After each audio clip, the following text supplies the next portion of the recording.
let's tackle about watertight integrity and the importance of keeping it within the ship. What is watertight integrity?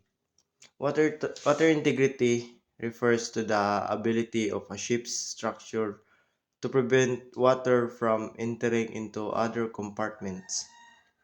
It is maintained by watertight doors, bulkheads, decks, and whole platting that are designed and constructed to be completely sealed. These divisions split the ship into separate, watertight compartments. If one compartment is damaged and floods, the watertight boundaries stop the water from spreading to the rest of the ship. To prevent sinking, this is the most critical reason. Ships are designed to stay afloat even if certain compartments are flooded. If watertight integrity is maintained, the ship can remain buoyant and stable, giving the crew and passengers time to evacuate or repair the damage. Number 2. Maintain stability. Water is very heavy. If water spreads freely throughout the ships due to broken seals or open doors, it can cause the vessel to lean to one side or capsize. Keep water contained ensures the ship stays balanced. 3.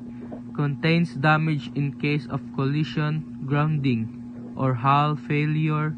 Watertight integrity limits the damage to only the affected area. It acts like a firewall but for water. 4. Safety of life and property.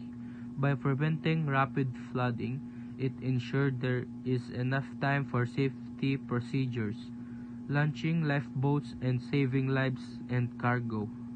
How to maintain watertight integrity. Close door properly.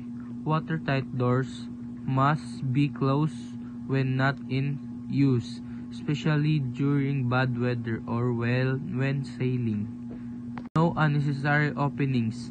Do not drill holes or cut into bulkheads without proper permission and sealing.